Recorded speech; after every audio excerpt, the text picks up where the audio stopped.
ਵਾਹਿਗੁਰੂ ਜੀ ਕਾ ਖਾਲਸਾ ਵਾਹਿਗੁਰੂ ਜੀ ਕੀ ਫਤਿਹ। ਮੈਂ ਤੁਹਾਡੀ ਹੋਸਟ ਫੀਤ ਕੌਰ ਨਿਊਜ਼ TV 84 ਦੇ ਨਾਲ। ਵੀਅਰਸ, ਭਾਰਤ ਆਪਣੇ ਆਪ ਨੂੰ ਬੇਸ਼ੱਕ ਦੁਨੀਆ ਦਾ ਸਭ ਤੋਂ ਵੱਡਾ ਲੋਕਤੰਤਰ ਕਲੇਮ ਕਰਦਾ ਹੈ, ਪਰ ਹਕੀਕਤ ਇਹ ਹੈ ਕਿ 67 ਸਾਲ ਦੌਰਾਨ ਜਿਵੇਂ ਭਾਰਤ ਦੇ ਵਿੱਚ ਮਨੁੱਖੀ ਹੱਕਾਂ ਦਾ ਘਾਣ ਕੀਤਾ ਗਿਆ ਹੈ, ਉਹ ਕਿਸੇ ਡਿਕਟੇਟਰਸ਼ਿਪ ਸਿਸਟਮ ਤੋਂ ਘੱਟ ਨਹੀਂ ਹੈ। ਸਿੱਖ ਕੌਮ ਦੇ ਹਵਾਲੇ ਨਾਲ ਇੱਕ ਨਸਲਕੁਸ਼ੀ ਤੋਂ ਬਾਅਦ ਦੂਸਰੀ ਨਸਲਕੁਸ਼ੀ ਕਰਕੇ ਸਿੱਖਾਂ ਦੇ ਖਿਲਾਫ ਟੋਟਲ ਵਾਰ ਸ਼ੁਰੂ ਕੀਤੀ ਹੋਈ ਹੈ। 1980 ਅਤੇ 1990 ਵਿੱਚ ਹਜ਼ਾਰਾਂ ਸਿੱਖ ਨੌਜਵਾਨਾਂ ਨੂੰ ਅਣਪਛਾਤੀਆਂ ਲਾਸ਼ਾਂ ਬਣਾ ਦਿੱਤਾ ਗਿਆ ਸੀ। ਮਨੁੱਖੀ ਹੱਕਾਂ ਦੇ ਪਿੜ ਵਿੱਚ ਸ਼ਹੀਦ ਜਸਵੰਤ ਸਿੰਘ ਖਾਲੜਾ ਦੇ ਅਣਪਛਾਤੀਆਂ ਲਾਸ਼ਾਂ ਨੂੰ ਪਹਿਚਾਣ ਦੇਣ ਦੇ ਵਿੱਚ ਬਹੁਤ ਵੱਡੀ ਕੰਟਰੀਬਿਊਸ਼ਨ ਹੈ। ਪਿਛਲੇ ਦਿਨੀ 10 ਦਸੰਬਰ ਦੇ ਮਨੁੱਖੀ ਹੱਕ ਦਿਵਸ ਨੂੰ ਸਮਰਪਿਤ ਅੰਮ੍ਰਿਤਸਰ ਦੇ ਵਿੱਚ ਇੰਟਰਨੈਸ਼ਨਲ ਹਿਊਮਨ ਰਾਈਟਸ ਆਰਗੇਨਾਈਜੇਸ਼ਨ ਅਤੇ ਹੋਰ ਜਥੇਬੰਦੀਆਂ ਵੱਲੋਂ ਇੱਕ ਸਮਾਗਮ ਦਾ ਆਯੋਜਨ ਕੀਤਾ ਗਿਆ, ਜਿਸ ਵਿੱਚ ਬੀਬੀ ਪਰਮਜੀਤ ਕੌਰ ਖਾਲੜਾ ਮੁੱਖ ਮਹਿਮਾਨ ਵਜੋਂ ਸ਼ਾਮਿਲ ਹੋਏ। ਵਿਊਅਰਸ, IHRO ਦੇ ਚੇਅਰਮੈਨ ਸਰਦਾਰ DS ਗਿੱਲ ਨੇ ਇਸ ਮੌਕੇ ਸੰਬੋਧਨ ਕਰਦਿਆਂ ਕੌਮ ਨੂੰ ਵਰਤਮਾਨ ਸਮੇਂ ਦੀ ਹਕੀਕਤ ਸਮਝਾਉਂਦਿਆਂ ਆਪਣੇ ਹੱਕਾਂ ਲਈ ਸੁਚੇਤ ਹੋਣ ਦਾ ਸੁਨੇਹਾ ਦਿੱਤਾ। RSS ਵੱਲੋਂ ਪੰਜਾਬ ਦੇ ਵਿੱਚ ਤੇਜ਼ੀ ਨਾਲ ਸ਼ਾਖਾਵਾਂ ਖੋਲੀਆਂ ਜਾ ਰਹੀਆਂ ਹਨ ਅਤੇ ਪੰਜਾਬ ਉੱਤੇ ਸਿਆਸੀ ਕਬਜ਼ਾ ਕਰਨ ਦੀ ਵਿਨੋਦਬੰਦੀ ਕੀਤੀ ਜਾ ਰਹੀ ਹੈ। ਭਾਰਤ ਵਿੱਚ ਘੱਟ ਗਿਣਤੀਆਂ ਨੂੰ ਘਰ ਵਾਪਸੀ ਦੇ ਨਾਮ ਥੱਲੇ ਜ਼ਬਰਦਸਤੀ ਅਤੇ ਲਾਲਚ ਦੇ ਕੇ ਹਿੰਦੂ ਕਨਵਰਟ ਕੀਤਾ ਜਾ ਰਿਹਾ ਹੈ। ਅੱਜ ਅਸੀਂ ਸਭ ਤੋਂ ਪਹਿਲਾਂ ਇਹਨਾਂ ਵਿਸ਼ਿਆਂ ਸੰਬੰਧੀ IHRO ਦੇ ਚੇਅਰਮੈਨ ਸਰਦਾਰ DS ਗਿੱਲ ਜੀ ਨਾਲ ਗੱਲਬਾਤ ਕਰਾਂਗੇ, ਜਿਹੜੇ ਕਿ ਇਸ ਵੇਲੇ ਸਾਡੇ ਨਾਲ ਫੋਨ ਲਾਈਨ ਤੇ ਜੁੜ ਚੁੱਕੇ ਨੇ ਲੁਧਿਆਣੇ ਤੋਂ। ਜੀ ਭਾਈ ਸਾਹਿਬ, ਵਾਹਿਗੁਰੂ ਜੀ ਕਾ ਖਾਲਸਾ ਵਾਹਿਗੁਰੂ ਜੀ ਕੀ ਫਤਿਹ। ਹਾਂਜੀ ਭਾਈ ਸਾਹਿਬ, ਸਭ ਤੋਂ ਪਹਿਲਾਂ ਤਾਂ ਸਾਡੇ ਦਰਸ਼ਕਾਂ ਨੂੰ ਇਹ ਦੱਸੋ ਕਿ ਜਿਹੜਾ ਅੰਮ੍ਰਿਤਸਰ ਦੇ ਵਿੱਚ ਜਿਹੜਾ ਸਮਾਗਮ ਹੋਇਆ ਸੀਗਾ, ਉਸ ਦਾ ਪੂਰਾ ਵੇਰਵਾ ਸਾਡੇ ਦਰਸ਼ਕਾਂ ਨਾਲ ਸ਼ੇਅਰ ਕਰੋ। ਦੇਖੋ, ਜਿਹੜਾ ਇਹ ਹੈਗਾ ਸਾਰੀ ਦੁਨੀਆ 'ਚ ਮਨਾਇਆ ਜਾਂਦਾ ਹੈ। ਹਾਂਜੀ, ਅਸੀਂ ਵੀ ਪਹਿਲਾਂ ਬਹੁਤ ਉਤਸ਼ਾਹ ਨਾਲ ਮਨਾਉਂਦੇ ਰਹੇ ਹਾਂ, ਇਸ ਆਸ ਦੇ ਨਾਲ ਕਿ ਸ਼ਾਇਦ ਜਿਹੜੀ ਸੈਲੀਬ੍ਰੇਸ਼ਨ ਆ ਇਹਦੇ ਨਾਲ ਕੁਛ ਲੋਕਾਂ 'ਚ ਅਵੇਅਰਨੈਸ ਆਊਗੀ ਤੇ ਕੁਛ ਸਟੇਟ ਨੂੰ ਮਾੜੇ ਕੰਨ ਹੋਣਗੇ। ਪਰ ਸਾਡੀਆਂ ਜਿਹੜੀਆਂ ਪਹਿਲੀਆਂ ਐਫਰਟਸ ਸੀਗੀਆਂ ਉਹ ਬਹੁਤਾ ਰੰਗ ਨਹੀਂ ਲਿਆ ਸਕੀਆਂ। ਜਿਹੜੀ ਰਿਪਰੈਸ਼ਨ ਹੈ ਉਹ ਕੰਟੀਨਿਊਡ ਹੈ। 1984 ਤੋਂ ਵੀ ਲਗਾਤਾਰ ਸਿੱਖ ਕੌਮ ਹੈ ਜਿਹੜੀ ਉਹ ਰਿਪਰੈਸ਼ਨ ਥੱਲੇ ਚੱਲ ਰਹੀ ਆ। ਇਸ ਵਾਰ ਬਿਊਟੀ ਇਹ ਸੀਗੀ ਇਸ ਫੰਕਸ਼ਨ ਦੀ ਜਿਹੜਾ ਅਸੀਂ ਸੈਲੀਬ੍ਰੇਟ ਕੀਤਾ ਅੰਮ੍ਰਿਤਸਰ, ਇਹ ਜਸਵੰਤ ਸਿੰਘ ਖਾਲੜਾ ਜਿਹੜੇ ਕਿ ਇਸ ਦੌਰਾਨ ਦੇ ਵਿੱਚ ਬਹੁਤ ਵੱਡੇ ਸ਼ਹੀਦ ਹੋਏ, ਜਿਨ੍ਹਾਂ ਨੇ ਹਿਊਮਨ ਰਾਈਟਸ ਦੀ ਰੱਖਿਆ ਕੀਤੀ, ਆਪਣੀ ਜਾਨ ਦੇ ਕੇ ਉਹ ਸਮਰਪਿਤ ਸੀਗਾ। ਨਾਲ ਹੀ ਉੱਥੇ ਬੀਬੀ ਖਾਲੜਾ, ਉਹਨਾਂ ਦੀ ਧਰਮ ਪਤਨੀ, ਜਿਹੜੀ ਕਿ ਬਹੁਤ ਜ਼ਿਆਦਾ ਉਹਨਾਂ ਵਾਂਗੂ ਬਹੁਤ ਜ਼ਿਆਦਾ ਕਮਿਟਡ ਆ, ਉਹਨਾਂ ਨੇ ਵੀ ਅਮਰੀਕਾ ਤੋਂ ਇੱਕ ਦਿਨ ਪਹਿਲਾਂ ਹੀ ਆਏ। ਉਹਨਾਂ ਨੇ ਵੀ ਉੱਥੇ ਭਾਗ ਲਿਆ ਵਿੱਚ ਆ ਕੇ ਤੇ ਬਹੁਤ ਅੱਛਾ ਜਿਹੜਾ ਸਿੱਖ ਯੂਥ ਫਰੰਟ ਸੀਗਾ, ਉਹਨਾਂ ਨੇ ਬਹੁਤ ਵਧੀਆ ਜਿਹੜੀ ਮੈਂ ਸਮਝਦਾ ਵੀ ਗੱਲ ਜਿਹੜਾ ਖਾਲੜਾ ਸਾਹਿਬ ਨੂੰ ਜਿਹੜਾ ਇਹ ਸਮਰਪਿਤ ਕਰਨਾ ਹੈ ਤਾਂ ਹੀ ਇਹਦੇ ਕੋਈ ਲਾਹਾ ਹੋ ਸਕਦਾ। ਅੱਜ ਦੇ ਟਾਈਮ ਦੇ ਵਿੱਚ ਸਾਰੀਆਂ ਜਿਹੜੀਆਂ ਯੂਨੀਵਰਸਲ ਡੈਕਲੇਰੇਸ਼ਨ ਹੈ ਜਿਹੜੀ ਉਹਦੇ ਵਿੱਚ ਜਿਹੜੀ ਅਸੀਂ ਮਨਾਈ ਹੈ ਉੱਥੇ, ਜਾਂ ਸਾਡਾ ਕਾਨਸਟੀਟਿਊਸ਼ਨ ਵੀ ਜਿਹੜੇ ਵੀ ਹੱਕ ਹਕੂਕ ਹਿਊਮਨ ਰਾਈਟਸ ਦਿੱਤੇ ਗਏ ਆ, ਉਹ ਇੰਡੀਆ 'ਚ ਇਨ ਜਨਰਲ ਸਾਰੇ ਮਾੜਾ ਹਾਲ ਹੈ, ਪਰ ਇੰਡੀਆ 'ਚ ਬਹੁਤ ਜ਼ਿਆਦਾ ਮਾੜਾ ਹਾਲ ਹੈ। ਸਾਡੇ ਕਾਨਸਟੀਟਿਊਸ਼ਨ 'ਚ ਮੋਸਟਲੀ ਦਰਜ ਨੇ ਇਹ ਜਿਹੜੇ ਕਾਨਸਟੀਟਿਊਸ਼ਨ ਨੇ, ਉਹਦੇ ਵਿੱਚ ਪਹਿਲਾਂ ਹੀ ਦੇਖ ਲਓ ਵੀ ਆਰਟੀਕਲ 25 ਦਾ ਪਹਿਲੇ ਸਿੱਖਾਂ ਨੂੰ ਗੁਲਾਮ ਬਣਾਇਆ ਹੋਇਆ ਹੈ, ਉਹਨਾਂ ਦੀ ਗਿਣਤੀ ਖਤਮ ਕੀਤੀ ਹੋਈ ਹੈ। ਉਹਨਾਂ ਨੂੰ ਲਗਾਤਾਰ ਜਿਨ੍ਹਾਂ ਨੇ ਭਾਰਤੀ ਆਜ਼ਾਦੀ ਲਈ ਤੇ ਇੰਨਾ ਕੰਮ ਕੀਤਾ ਤਾਂ ਉਹਨਾਂ ਨੂੰ ਹੀ ਟਾਰਗੇਟ ਬਣਾਇਆ ਹੋਇਆ। ਸਿੱਖਾਂ ਦੇ ਨਾਲ ਦੂਜੀਆਂ ਮਿਨੋਰਟੀ, ਜਿਵੇਂ ਤੁਸੀਂ ਪਹਿਲਾਂ ਗੱਲ ਕੀਤੀ ਹੈ, ਕਿਸ ਲੈਵਲ ਦਾ ਉਹਨਾਂ ਦੇ ਹੱਥ ਪਾਵਰ ਆਉਣ ਦੀ ਮਾੜੀ ਜਿਹੀ ਦੇਰ ਹੈ। ਪਹਿਲੀ ਵਾਰ ਐਬਸੋਲੂਟ ਮੈਜੋਰਟੀ 'ਚ ਆਏ ਨੇ। ਉਹ ਕਿਸ ਤਰ੍ਹਾਂ ਇੱਕ ਉਹਨਾਂ ਨੇ ਕਿਸ ਤਰ੍ਹਾਂ ਸਾਰਾ ਕੁਝ ਕੀਤਾ ਹੋਇਆ, ਸਾਰਾ media, total politics, Congress, BJP ਸਾਰੀ ਦਿਲੋਂ ਖੁਸ਼ ਨੇ ਇਸ ਗੱਲ ਦੇ ਉੱਤੇ। ਇਸ ਕਰਕੇ ਮੈਂ ਸਮਝਦਾ ਵੀ ਜਿਹੜੀ ਇਹ ਪੰਜਾਬ ਦੇ ਅੰਦਰ ਖਾਸ ਤੌਰ ਤੇ ਜੇ ਆਪਾਂ ਗੱਲ ਕਰੀਏ, ਰਿਪਰੈਸ਼ਨ ਸਾਰੀਆਂ ਸਟੇਟਾਂ ਨੂੰ ਜ਼ਿਆਦਾ ਹੈ। ਲਾਲੈਸਨੈਸ ਜਿਹੜੀ ਪੰਜਾਬ 'ਚ ਹੈ ਸ਼ਾਇਦ ਹੀ ਕਿਸੇ ਦੂਜੀ ਇੰਡੀਅਨ ਸਟੇਟ ਦੇ ਵਿੱਚ ਹੋਵੇ। ਪਰ ਨਾਲ ਹੀ ਮੈਂ ਕਹਿਣਾ ਚਾਹੁੰਦਾ ਵੀ ਇਕੱਲਾ ਪੰਜਾਬ ਤਾਂ ਹੈ ਹੀ ਹੈ ਟਾਰਗੇਟ, ਕਿਉਂਕਿ ਪੰਜਾਬ ਤੋਂ ਸ਼ੁਰੂ ਕੀਤਾ, ਫਿਰ ਕਸ਼ਮੀਰ ਵੀ ਦੇਖੋ ਜੜ ਰਿਹਾ ਹੈ, ਨਾਰਥ ਈਸਟ ਦਾ ਕੀ ਹਾਲ ਹੈ, ਨੈਕਸਟ ਲਾਈਟ ਮੂਵਮੈਂਟ ਦੁਬਾਰਾ ਉੱਠ ਖੜੀ ਹੈ। ਕਿਤੇ ਵੀ ਕਿਤੇ ਵੀ ਸੁਣਵਾਈ ਨਹੀਂ ਹੈ, ਕਿਤੇ ਵੀ ਕਿਸੇ ਦਾ ਰਾਈਟ ਨਹੀਂ ਹੈ। ਕੋਈ ਮਿਨੋਰਟੀ ਹੈ ਜਿਹੜੀ ਇੰਡੀਆ ਦੇ ਵਿੱਚ ਉਹ ਇਨ ਚੇਂਜ ਆ, ਸਾਰੇ ਗੁਲਾਮ ਆ, ਸਿੱਖ ਇਨ ਪਾਰਟਿਕੂਲਰ। ਸਿੱਖ ਚ ਕੋਈ ਝੰਡਾ ਬਰਦਾਰ ਹੁੰਦੇ ਆ ਹੱਕ ਸੱਚ ਲਈ, ਦੂਜਿਆਂ ਲਈ ਵੀ ਲੜਦੇ ਆ। ਇਸ ਕਰਕੇ ਇਹਨਾਂ ਦੀ ਜਿਹੜੀ ਐਗਜ਼ਿਸਟਿੰਗ ਪਾਵਰ ਹੈ ਸਿੱਖਾਂ ਦੀ ਉਹ ਖਤਮ ਕੀਤੀ ਜਾ ਸਕਦੀ ਹੈ। ਇਸ ਫੰਕਸ਼ਨ ਦੀ ਮੈਂ ਵੀ ਕਿਹਾ ਤੇ ਬਾਕੀ ਬੁਲਾਰਿਆਂ ਦੀ ਵੀ ਤਰਜ ਇਹਨਾਂ ਲਾਈਨਾਂ ਤੇ ਹੀ ਸੀਗੀ। ਜਿਹੜੀ ਆਪਾਂ ਕਹਿੰਦੇ ਨੇ 1984 ਚ ਜਾਂ ਨਵੰਬਰ 84 ਚ ਨਸਲਕੁਸ਼ੀ ਹੋਈ ਆ, ਉਹ ਜਿਹੜੀ ਕੰਟੀਨਿਊਡ ਆ, ਉਹ ਕੰਟੀਨਿਊਡ ਇਸ ਕਰਕੇ ਹੈ ਵੀ ਖਾਲੜੇ ਦੀ ਆਪਾਂ ਰਿਪੋਰਟ ਮੇਨ ਲੈ ਲਈ ਜਿਹਦੇ ਕਰਕੇ ਉਹਨਾਂ ਨੂੰ ਖਤਮ ਕੀਤਾ ਗਿਆ, ਸ਼ਹੀਦ ਕੀਤਾ ਗਿਆ। ਉਹਨਾਂ ਨੇ 2000 ਤੋਂ ਉੱਤੇ ਲਾਸ਼ਾਂ ਦੀਆਂ ਡਿਟੇਲ ਚ ਲੈ ਕੇ ਜਿਹੜੀਆਂ ਕਿ ਅਣਪਛਾਤੀਆਂ ਕਹਿ ਕੇ ਜਦੋਂ ਕਿ ਘਰੋਂ ਚੱਕੇ ਹੁੰਦੇ ਆ, ਸਭ ਪਤਾ ਵੀ ਕਿਹੜਾ ਆਪੇ ਘਰੋਂ ਮਾਰ ਕੇ ਉਹਨਾਂ ਨੂੰ ਥਾਣਿਆਂ ਦੇ ਵਿੱਚੋਂ ਲਾਸ਼ ਚੋਰੀ ਆ ਕੇ ਰਾਤਾਂ ਨੂੰ ਉੱਥੇ ਦਫਨਾਉਂਦੇ ਰਹੇ ਆ। ਦੋ ਜਾਂ 3 ਸ਼ਮਸ਼ਾਨ ਘਾਟਾਂ ਦੀ ਡਿਟੇਲ ਉਹਨਾਂ ਨੇ 2000 ਲੱਭੀ ਆ, ਜਿਹਦੇ ਵਿੱਚੋਂ ਦੇਖੋ ਹਾਈ ਕੋਰਟ ਗਏ, ਹਿਊਮਨ ਰਾਈਟਸ ਕਮਿਸ਼ਨ ਜਿਹੜਾ ਨੈਸ਼ਨਲ ਬਣਿਆ ਹੋਇਆ ਉਹਦੇ ਚ ਵੀ ਗਏ, ਮਿਲਿਆ ਕੁਛ ਨਹੀਂ ਮਿਲਿਆ ਸਿਵਾਏ ਜਲਾਲਤ ਤੇ। ਇਹਨਾਂ ਨੇ ਕੋਈ ਇਨਸਾਫ ਨਹੀਂ ਦੇਣਾ। ਇਨਸਾਫ ਦਾ ਤਾਂ ਕਰਨ ਕਿ ਜੇ ਕਿਸੇ ਨੇ ਹੋਰ ਕੀਤਾ ਹੋਵੇ। ਰਾਜੀਵ ਗਾਂਧੀ ਪ੍ਰਾਈਮ ਮਿਨਿਸਟਰ, ਉਹਦੀ ਗੌਰਮੈਂਟ, ਉਹਦੀਆਂ ਏਜੰਸੀਆਂ, ਉਹਦੀ ਸਿਕਿਉਰਿਟੀ ਫੋਰਸਿਸ, ਉਹਨਾਂ ਨੂੰ ਸਾਰਿਆਂ ਨੂੰ ਆਪਣੇ ਲੈ ਕੇ ਨਾਲ ਗੁੰਡੇ, ਉਹਨਾਂ ਨੇ ਜਿਸ ਤਰ੍ਹਾਂ ਉਹ ਮਾਰਿਆ ਚੀਜ਼ ਬਹੁਤ ਘੱਟ ਹੋਣਾ। ਅੱਗੇ ਵੀ ਮਰਿਆ, ਗਾਂਧੀ ਮਰਿਆ ਇਹਨਾਂ ਦਾ, ਬਾਪੂ ਗਾਂਧੀ ਜੀ ਨੂੰ ਕਹਿੰਦੇ ਆ ਇਹ, ਉਹ ਮਰਿਆ ਤਾਂ ਕੋਈ ਕੁਛ ਨਹੀਂ ਹੋਇਆ। ਫਿਰ ਰਾਜੀਵ ਜੀ ਨੇ ਇੰਨਾ ਕੁਛ ਕੀਤਾ, ਉਹ ਵੀ ਇਸ ਤਰ੍ਹਾਂ ਬੰਬਾਂ ਨਾਲ ਉੜਿਆ, ਉਹਦੇ ਚ ਰਿਐਕਸ਼ਨ ਵੀ ਕੁਛ ਨਹੀਂ ਹੋਇਆ।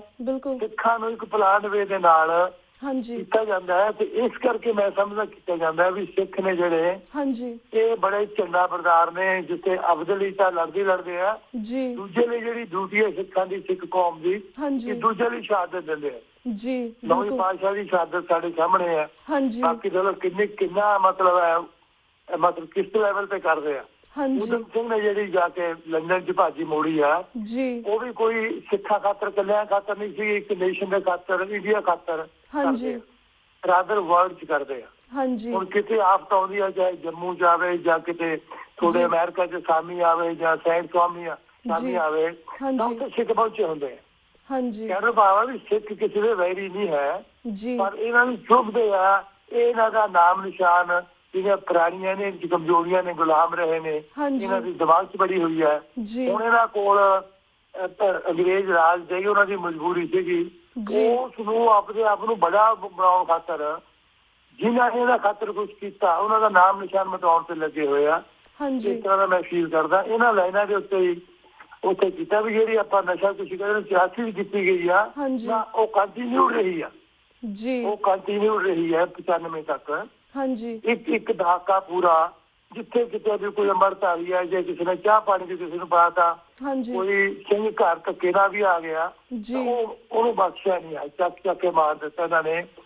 ਅੱਜ ਵੀ ਦੇਖ ਲਓ ਵੀ ਮਾੜਾ ਹਾਲ ਹੈ ਸਭ ਜੁਡੀਸ਼ੀਅਲੀ ਹੈ ਜਿਹੜੀ।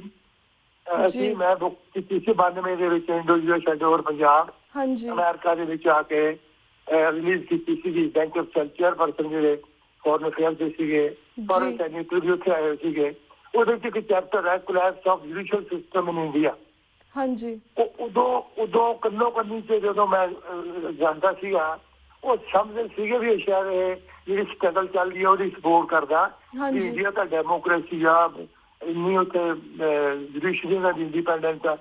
ਹੁਣ ਸਾਰੇ ਝੰਡਾਣਾ ਮਾਰਦੇ ਆ, ਦੇਖ ਲਓ 30 ਸਾਲ ਹੋ ਗਏ ਕਿ ਸਿੱਖ ਨੂੰ ਇਨਸਾਫ ਨਹੀਂ ਮਿਲਿਆ, ਨਾ ਕਿਸੇ ਹੋਰ ਗਰੀਬ ਗੁਰਦੇ ਕਿਸੇ ਮਿਨੋਰਟੀ ਨੂੰ ਇਨਸਾਫ ਮਿਲਦਾ ਹੈ। ਇਸ ਕਰਕੇ ਮੈਂ ਉੱਥੇ ਜਿਹੜਾ ਜ਼ਿਆਦਾ, ਕਿਉਂਕਿ ਖਾਲੜਾ ਦੀ ਏਡੀ ਵੱਡੀ ਕੁਰਬਾਨੀ ਸੀ ਕਿ ਮੈਨੂੰ ਕਹਿਣ ਦਾ ਮੌਕਾ ਮਿਲਿਆ ਵੀ ਸਾਡੇ ਜਿਹੜੇ ਮੈਂ ਪਹਿਲਾਂ ਥੋੜੇ ਚੈਨਲ ਤੇ ਗਾਣਾ ਵੀ ਸੁਣਿਆ, ਸਾਡੇ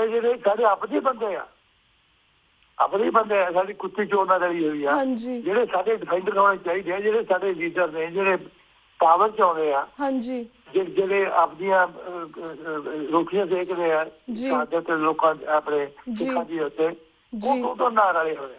ਬਿਲਕੁਲ ਵੀਰ ਜੀ, ਨਾਲ ਰਲ ਕੇ ਹੀ ਉਹ ਪਾਵਰ ਕਰ ਸਕਦਾ। ਲੁੱਟ ਖਸੁੱਟ ਜੋ ਕੀਤੀ ਹੋਈ ਆ ਉਹਨਾਂ ਨੂੰ ਰਲ ਕੇ ਹੀ ਹੋ ਸਕਦੀ ਆ। ਇਸ ਕਰਕੇ ਲੋੜ ਹੈਗੀ ਆ, ਸਾਨੂੰ ਇਕੱਠੇ ਹੋਣ ਦੀ ਲੋੜ ਆ। ਖਾਲੜਾ ਦੀ ਲਾਈਨ ਦੇ ਉੱਤੇ, ਜਿਵੇਂ ਖਾਲੜਾ ਦੀ ਬਹੁਤ ਬੜੀ ਕੰਟਰੀਬਿਊਸ਼ਨ ਹੈ, ਪੋਲੀਟੀਕਲੀ ਬੜਾ ਸਿਆਣਾ ਬੰਦਾ ਸੀਗਾ ਉਹ। ਹਾਂਜੀ, ਕਦੇ ਉਸਨੇ ਇਸ ਲੈਵਲ ਦੇ ਉੱਤੇ ਜਾ ਕੇ ਇਹ ਕੰਮ ਕੀਤਾ। ਤੁਸੀਂ ਕੀ ਕਹਿੰਦੇ ਹੋ ਜੀ? ਜੀ ਤੇ ਵੀਰ ਜੀ ਸਾਡੇ ਕੋਲ 2-3 ਮਿੰਟ ਰਹਿ ਗਏ ਨੇ। ਐਦੀਆਂ ਜਦੋਂ ਤੁਸੀਂ ਕਹਿੰਦੇ ਸੀ ਕਿ ਸਾਡੇ ਆਪਣੇ ਲੋਕ ਨਿਕੰਮੇ ਨੇ, ਇੱਕ ਪਾਸੇ ਜਦੋਂ ਬਾਦਲ ਹੈ, ਸੁਖਬੀਰ ਬਾਦਲ ਨੇ ਬਿਆਨ ਦਿੱਤਾ ਹੈ ਕਿ ਸਿੱਖਾਂ ਨੂੰ ਜਿਹੜਾ ਹਿੰਦੂ ਦੱਸਣ ਵਾਲਾ ਆਰਟੀਕਲ ਜਿਹੜਾ 25 ਹੈ ਉਸਨੂੰ ਬਦਲਿਆ ਜਾਵੇ।